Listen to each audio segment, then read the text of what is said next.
I was sitting at the bar with a beer, looking out the window at the waves on the lake.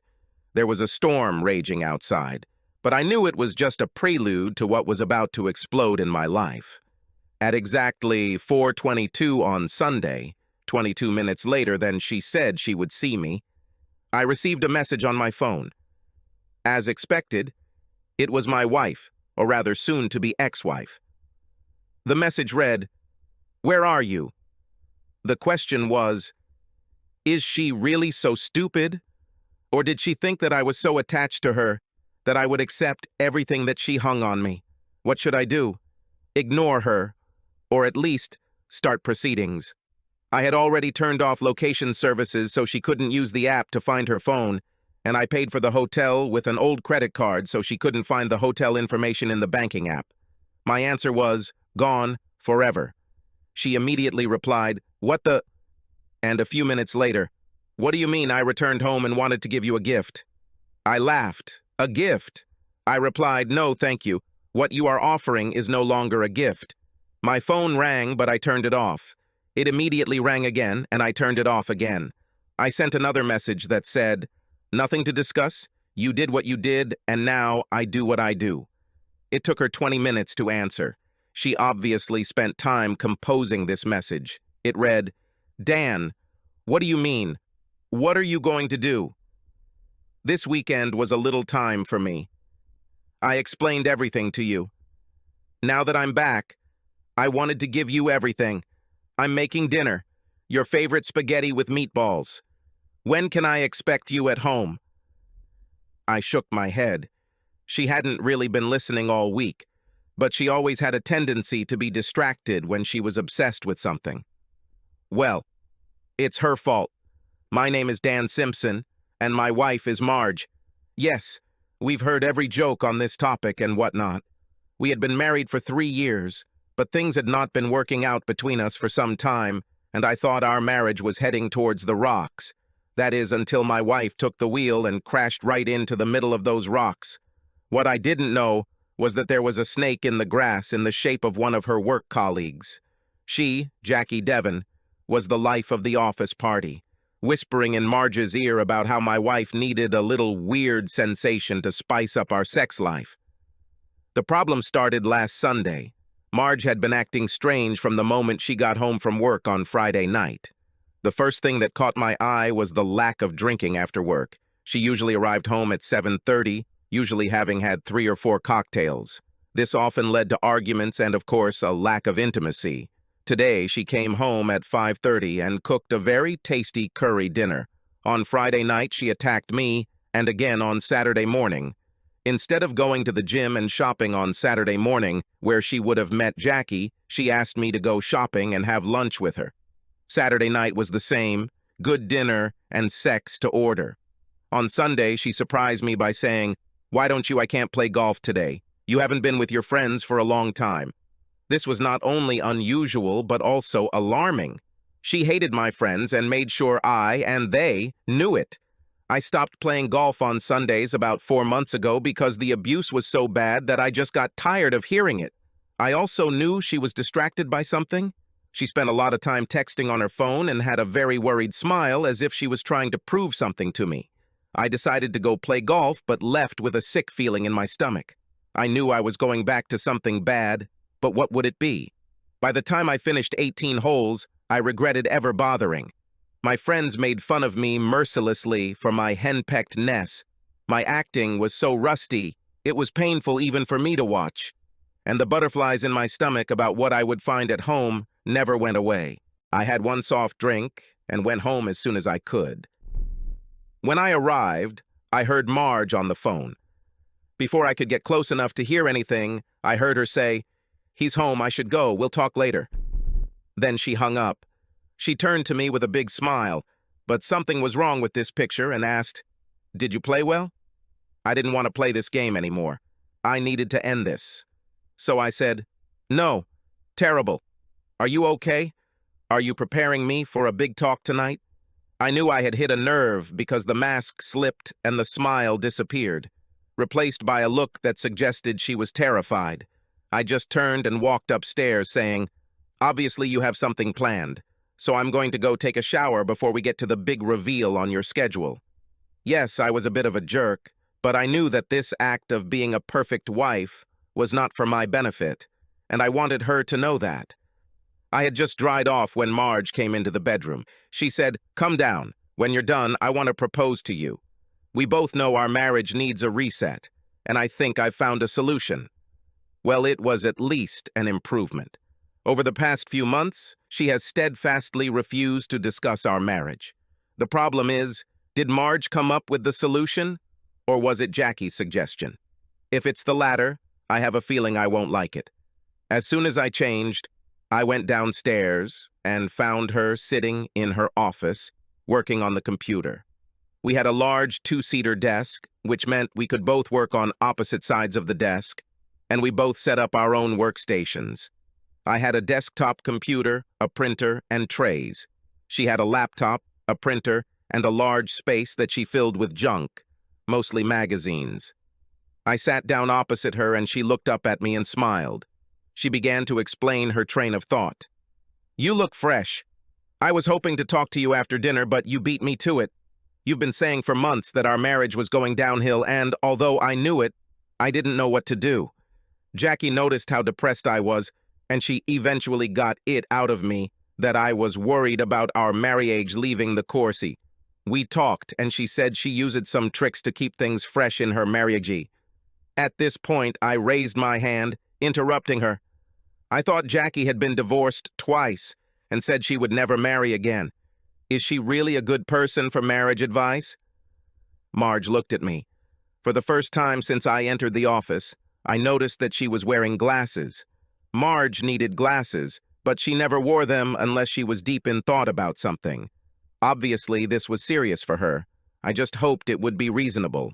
She continued, "Both of her husbands were older than her and a little old-fashioned. I know you're more modern." She then reached over to the stack of magazines and took the top one. She quickly flipped to a page that was dog-eared, clearly marking the location. She passed it to me, saying, "Jackie said she was going to use it to freshen up her second husband, but he just couldn't see the benefit of it. I can see it easily, and I know you can see it too." I took the magazine, but continued to look at Marge, knowing that she wanted to say something, but was clearly waiting for me to start reading. She couldn't hold my gaze and went back to the computer screen. As I slowly looked away from her, I noticed that there were several pages on her printer that she had just printed. I first closed the magazine to see what kind of magazine it was. It was a women's magazine known for its scandalousness.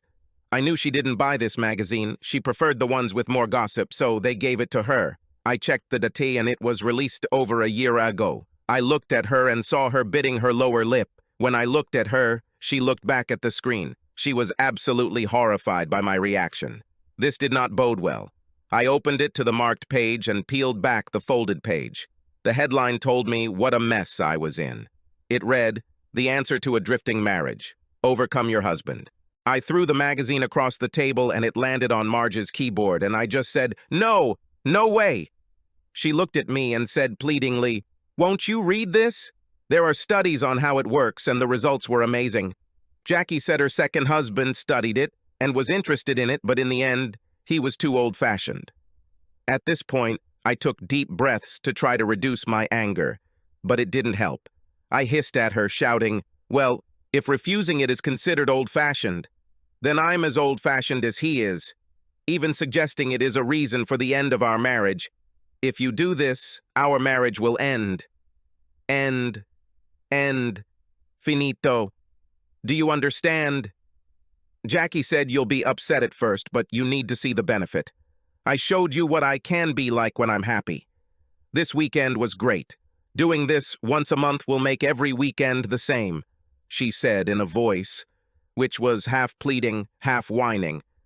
I don't think she noticed, but it irritated me, like someone dragging their fingernails across a chalkboard. I shook my head. "Marge, this weekend was fake. I'm not the only one who won't accept what you offered as a prince for you to behave like a slut. I promise you, I will walk out of this door and never come back. No ifs, no buts, no attempts at consultation or reconciliation. Do I need to be any clearer? When I stood up, she picked up the pages from the printer. Read these articles. They are written by men who have lived this lifestyle. See how horny they get. I guess after the first weekend, I'll be happy to let you watch it if you want. With that said, she twirled her hair in a way that was supposed to be flirty, but in the current circumstances made her look very low, at least in my eyes. I took another deep breath and continued, "If you want to be my wife, it won't happen. If it does, we're done." She stood up and tried to speak in a commanding tone. "Damn it, Dan. Stop thinking about yourself for once. We need to spice up our marriage, and this is the fastest way to do it. I need excitement, and you need something to motivate you. Jackie, Mel, and I are going to a hotel next weekend with 3 of Jackie's friends. I met them all last week, and they will give me fantasies that I will bring home to you, and we will share them together. I never thought you would be so adamant. It will happen, Dan. Accept this."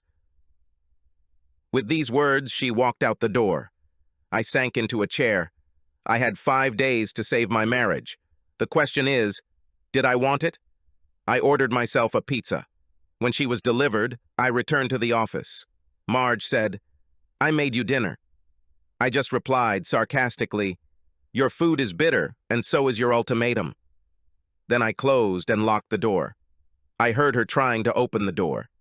She then shouted through it, "This is not an ultimatum. This is a well-thought-out proposal to prolong our marriage." I ignored her.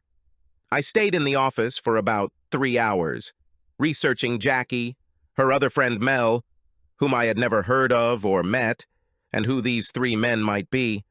I also researched divorce laws and my options for leaving the house if the worst happened.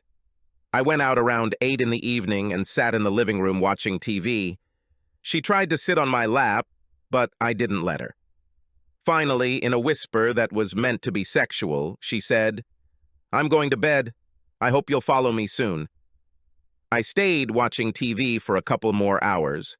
I wanted to see what Jackie had put into her head. My first stop was her phone, but she took it to bed with her, which wasn't unusual.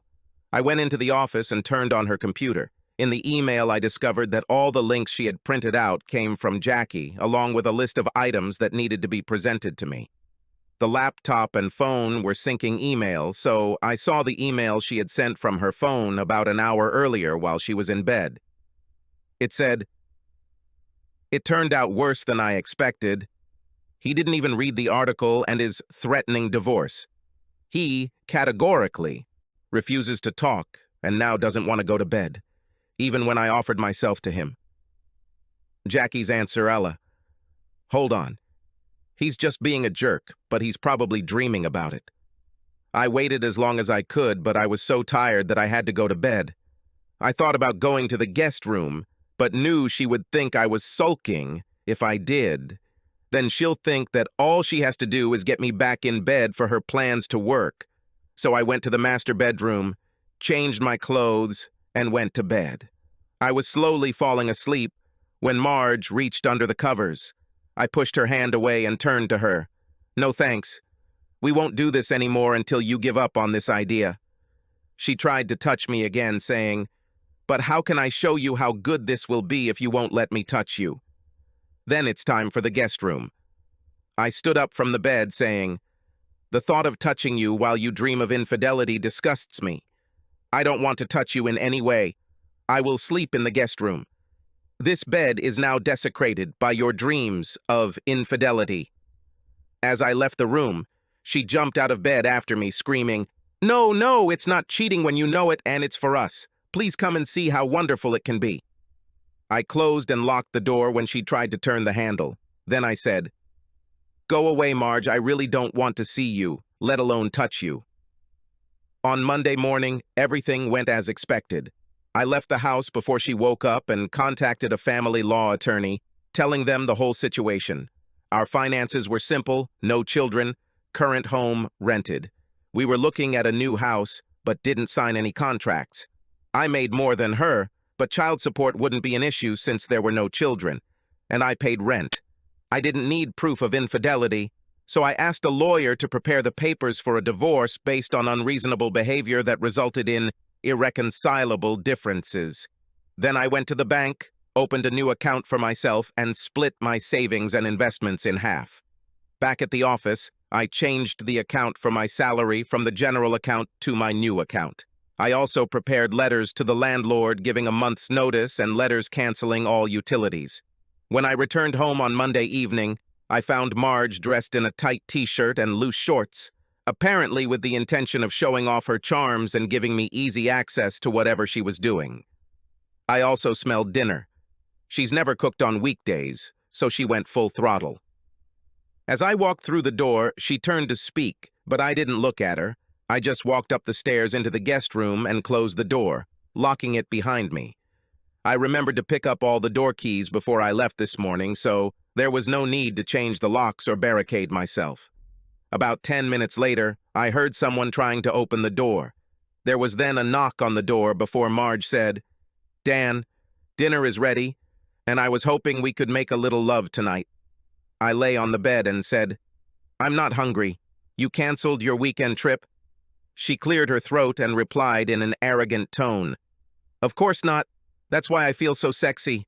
I can't wait to see you walking me out on Friday and then see you sitting on the couch on Sunday, waiting to hear all about it and then have me back, and I'm excited just thinking about it."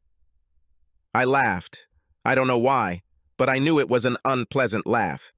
"Marge, that's not going to happen. All you're doing is ruining our marriage. Go down and think about what you're doing. I don't want to see you, and the thought of touching you now makes me sick."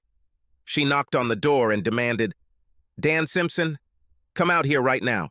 This is important to our marriage. You need to start getting used to it." I didn't speak, I didn't move, but the worst thing was, I didn't feel anything. I should have been sad, but I wasn't. I mourned my marriage later. At that point, I just wanted it to end and started hoping she would just do it so I could start the divorce.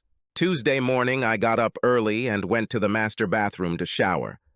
While I was in the shower, I heard the door being tried to open 2 or 3 times. Then I heard Marge say, "Dan, maybe we can save water and take a shower together." I didn't even answer her. After a few moments of silence, she banged loudly on the door and shouted, "Damn it, Dan, that was supposed to motivate you and me. Why are you acting like that?" I replied, "Because it turns me off. I have no desire for your disgusting fantasy." After a few seconds of silence, she blurted out, "Listen, Dan, we're doing this. I'm offering myself to you now. If you don't want to, fine. I'm sure you'll be more willing by Sunday night."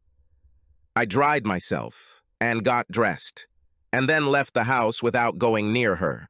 I looked at local properties on Tuesday and found a month-to-month rental on the opposite side of town. I couldn't get in until next Friday, so I booked a hotel in the mountains. It was winter, so it was cheap at that time of year. I booked the next week of work and waited for my marriage to take its toll. We avoided each other on Wednesday and Thursday. It was very easy since I lived in my own room. On Thursday evening, I printed and signed all the letters, including checks for expenses, before closing. Friday morning, I sat at the kitchen table waiting for Marge to come down the stairs.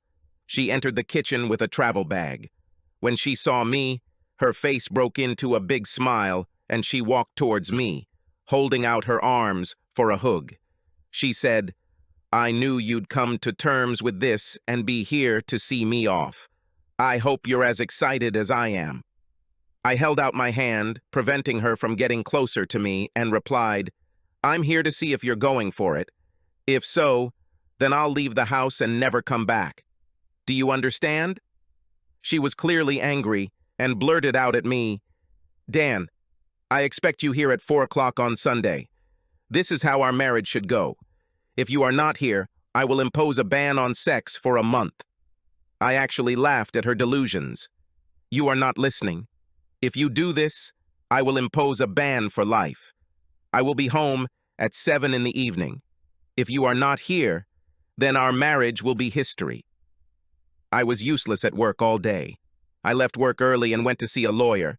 He completed all the paperwork, and I showed him the bank statements confirming that I split everything in half. We agreed that my wife would be served with the papers at 8 o'clock on Monday morning at my former home. As I was leaving the lawyer's office, I received a text message from an unknown number. There was a photo of my wife with a man holding her hand and they were standing at the front desk of a hotel I didn't recognize. The message read, "It's time for you to become a cuckold weakling." I showed it to a lawyer who made copies. I went straight to the post office and sent various letters. Then he returned to his former home, where he packed a bag to last him a week. I put the rest in the car and drove to a rental storage unit, where I rented a locker for a week and left all my stuff there. From there, I drove to a hotel in the mountains, checked in, and went to a bar to begin mourning the death of my marriage. So, as the rain pattered off the big window, I felt the warmth from the big open fire and the warmth from my bourbon on the rocks. The first message came through my phone. I smiled when her second message came with, "What the—" I wondered if she really thought that I would become her cuckold. Did she really not understand me at all? A few minutes later, I received a message from the same unknown number that sent me the photo on Friday. It read, "Hi, Dan, it's Mel. Why aren't you here for Marge? She's so confused and even says your stuff is missing from the house." I ignored the message, and 5 minutes later, they called me from the same number. I picked up the phone. "What do you want, Mel?" She didn't expect me to be so abrupt and faltered a little before recovering. "Dan, your wife is waiting here for you to take her back. What are you up to?" I just said, "That stupid bitch doesn't have anything I want or need back. I told her if she does it, we're done. She did it, we're done. Don't bother calling again." With that, I hung up. Immediately after this, another number called. This time, the caller said, "Dan, this is Jackie. What do you mean in your text when you say we're done?" I laughed. "What do you think this means?" Jackie was furious. She said, "Dan, I have no idea what that could mean." I couldn't resist. "She'll find out tomorrow," I said, and hung up, turning off the phone. I turned on the phone at 7:30 in the morning. The lawyer was supposed to call me as soon as she received the documents. As soon as I turned it on, the phone was flooded with voice messages. I counted at least 40 texts, and the voice mailbox was full. I looked through them, and they were all from Marge, Mel, or Jackie. I noticed that the last voicemail was around 1 o'clock in the morning, but the last text was only 15 minutes ago. I deleted all the texts, but left the voicemails so she couldn't be more. At 8:05 a.m., my lawyer called. I answered, and he said, she was handed the documents at exactly 8:01 in the morning. There were 2 women in the house with her. They tried to force the bailiff to take the documents back, but naturally he refused, saying that she was obliged to accept them. "Something will happen in a few minutes." I thanked him and hung up. As soon as I did this, 3 messages arrived. The first was from Mal. "You're a heartless bastard." I ignored it, but blocked her number. Naturally, the next message came from Jackie. "So you're just another dinosaur?" I replied, "Yes," and blocked her number. The last one was from Marge. It read, "Why, Dan, I thought you were okay with this." I couldn't help but laugh. I replied, "I have made it very clear that I do not agree with your plans, and if you continue, this will be the end of the marriage. Get a lawyer, and let's end this marriage."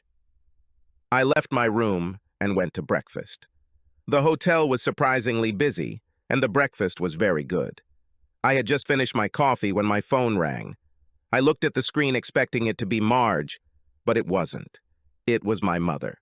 I replied, "Good morning, Mom. What are you doing today?" The answer was not helpful. "What do you think? You expect me to accept you divorcing your wife? Get a grip and get back to your wife. You need her, and she won't do it too often."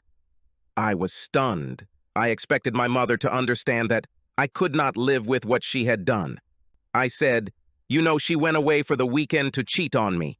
Did she explain to you that she intended to do this regularly? If you think I can accept this, then you are not the woman who raised me with a moral compass and self-respect." She laughed and said, "This is the 21st century." I hung up. I'm not going to put up with this nonsense. I was inundated with messages from many people. The messages were pretty much the same. They all told me to accept what she did and go home. I just blocked the numbers. At the end of the week, I left the hotel, drove to the storage area, and headed to my new apartment. I wasn't looking forward to work on Monday. I was out of reach last week, but come Monday, everyone will know where to find me. I had a bad feeling, so I called my boss and told him what happened. He was amazed, not only by what Marge had done, but by how many people were trying to get me to accept it. I asked to be allowed to work from home, and he agreed. At 10 o'clock on Monday morning, he called me and said, "This is ridiculous. Marge, your mom and 2 or 3 others are calling every few minutes trying to talk to you. When we say you're working from home, they want your address. Now Marge and your mom are in the waiting room and are basically causing trouble by refusing to leave the front desk. You need to do something, and you need to do it now." I called my mom. She immediately responded, "Where the hell are you? Why are you ignoring your wife, and why haven't these divorce papers been withdrawn yet?" I took a deep breath. These documents will not be revoked. I will no longer, and I never want to be with my soon-to-be ex-wife. I work from my new home and will be filing for a restraining order. She laughed and said, "You think that's going to stop me?" I laughed back. "Probably not, but the prison food you'll have to eat, yes." I hung up and called my lawyer. I told him the whole story and gave him my boss's number. 2 hours later, my wife and mother were served with restraining orders prohibiting them from coming within 500 yards of my workplace and new home. My lawyer asked that my address be kept secret. This at least calmed things down in the office, but they were calling me around the clock and I had no choice but to block them. 3 months later, we were in court. Marge found a shark among the lawyers with a plan to try to derail the divorce. Her first plan was to argue that her behavior was not unreasonable, arguing that the weekend away was not for sex. The photo and caption ruined that theory, but they forced us to confirm the photo and we even had to figure out the location. Luckily, one of my lawyer's staff recognized the hotel and we were able to obtain hotel security footage to confirm the photo and time. My mother, Marge's friends, and even my sister testified about why we should stay together, and today's hearing was for them to testify and to consider Marge's request for forced marriage counseling. At this stage, I was tired of suffering. Every time I left the house, I met someone who pressured me to go back to Marge. I was harassed at the grocery store by an uncle who my wife asked to talk to me. Some of my evangelical clients cut my orders, saying they would not work with me until I returned to my marriage. Even on the street, a neighbor attacked me and tried to drag me back to Marge. I applied for a new job over 600 miles away. I submitted my resignation, worked it out, and left my previous job. My new job started in a week. I wasn't going to go into counseling. She could have gone to hell. The judge began the case, and Marge's lawyer began his arguments. He said we were a happily married couple, and everyone who knows me thinks I'm making a huge mistake. He called my mother, sister, and several friends, or former friends, to the stand. They all testified about our marriage and urged the judge to deny the divorce or at least impose an obligation on me to undergo marriage counseling with instructions to enter into the reconciliation process. Marge then stood up and made an impassioned appeal to the judge. She began, "Your Honor, my husband and I have been together forever. We were the perfect couple. Both our families see this, and we will provide a loving and stable home for children. Lots of children. Yes, I made a terrible mistake because I listened to people whom I considered friends. But now I understand that they just wanted me to be just like them. I beg you, stop this divorce and send us to counseling. I know if Dan had listened to me, his mother, and all of our friends, he would understand what steps I took to correct. Let me tell you what steps I have taken to make sure this never happens again, and the love I have for him, and only him. Please, Your Honor, do not allow this divorce. Make him come back to me, and our marriage will be strong and lasting." As she sat down, I saw her dabbing her eyes, and my mother leaned over and hugged her tenderly before looking at me with a smile of triumph. I looked at my lawyer, who shrugged. "Now, he will put pressure on you." I asked, "Can I also speak to the court?" To which my lawyer nodded, then stood up and addressed the judge. "Your Honor, my client would also like to address the court." The judge nodded, but then added, "Mr. Simpson, your wife made a very passionate and sincere plea to this court. Even when divorces are contested, I have rarely seen or heard such love and conviction. I want you to think about what you are doing. This woman truly believes that you have a future together, and I feel it is my duty to try to make it happen. My first thought was, oh God, the whole world is against me. Well, stop the world, I want to get off.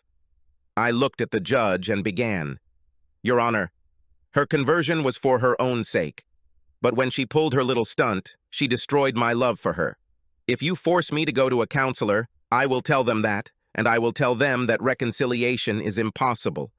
I know my wife, and she will think that if you force us to get back together, I will have to take more days off like this. I'm telling you now, that won't happen. For the record, I'm moving out of state. As soon as I said this, I saw my mother's head suddenly turn towards me, and there was fire in her eyes. And I'm flying out to a new location tomorrow. You can't and won't force me back into a marriage I don't want. If you request counseling, I'll just call off the divorce. I doubt I'll ever want to get married again, so divorce, this is just a legal formality. If I do this, you can't force me to go to counseling, and you can't force me to live in the same house as my ex-wife. And she is my ex-wife, no matter the outcome of this hearing. You also can't force me to love her. If I call off the divorce, Marge will be left with a house and no support. So, Your Honor, what will happen?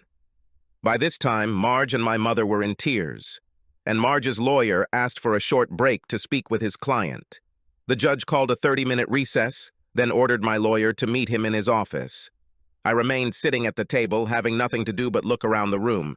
People were milling around, but a visibly upset Marge sat in the back, having a quiet conversation with her lawyer. My lawyer is back. The judge is seriously angry with you. He told you to never appear in his court again. If Marge asks for counseling, he will order it. But if you call off the divorce, he cannot and will not stop you. He asked you to think carefully about your actions, but ultimately, it is your choice. As he finished, the court clerk came out and approached Marge's lawyer. They talked, and he went to the judge. About 10 minutes later, he came out and approached Marge. He whispered something to her, and she put her head in her hands and nodded. My mother looked at me, and I saw the fury on her face. She started to get up from her seat, but the lawyer put his hand on her arm and said clearly, "Don't do this, Mrs. Simpson. It won't do you any good." The judge returned to the courtroom, and the hearing resumed. The judge looked at me. "Mr. Simpson, you have made your position very clear. If I order counseling, you will effectively leave your wife destitute by renting a house. Of all the possible outcomes, that would be the worst. So, Mrs. Simpson, for your sake, I do not accept your petition for counseling. I am granting the request for divorce based on the financial position outlined by your attorney." In essence, she received most of the savings. I didn't care. I was free. I heard the hammer hit and ran out of the courtroom, not allowing anyone to come near me. I had a flight to fly out the next morning at 6 o'clock, and I booked a room at the airport hotel. Everything I owned was in my new apartment. My plan was to leave the city as quickly as possible so that no one could find me. The taxi took me to the hotel, and I spent the night in my room, eating dinner from room service. My old phone number had been disconnected for a long time, so no one could track my phone or call me, but I knew that my mother would be looking for me all over the city. She wasn't going to give it up. I left the hotel at 4 in the morning and was on the plane at 5:30. My new life stretched ahead. 6 years have passed since that day in court. My new job took shape, and I was now a senior manager in the engineering department. I had just finished cooking dinner when the doorbell rang. I opened it without looking through the peephole and saw Marge and my mother standing in the hallway. I just looked at them. "So, even now, you won't leave me alone?" My mother practically pushed me out the door, and then they both walked into my house. I closed the door and followed them. Both sat down without an invitation. My mother began, "Well, Dan, I thought you'd have calmed down by now. We found you 6 weeks ago when you registered to vote in this town. Marge has found a new job in the area and will be moving into this apartment. She needs you and you need her. I'm sure you're miserable without her." I just smiled when I heard the door open. Callie screamed, "I'm home," as she walked into the living room with a smile on her face. My mother, who was wearing another one of her solemn smiles, snapped at me. "Who is this?" Marge's face paled at this time, as Callie stood with her hands on her hips, looking at the two people who were looking at her. I said, "Callie, meet my mother and my ex-wife. They were just stopping by for a minute, but I think they'll be leaving soon." Callie turned around so they could see the obvious small baby bump on her body. I saw Marge's hand go up to her mouth. All my mother could say was, "Is this yours?" My smile told her everything she needed to know. I said, "Don't worry, Callie made sure I was nothing but happy."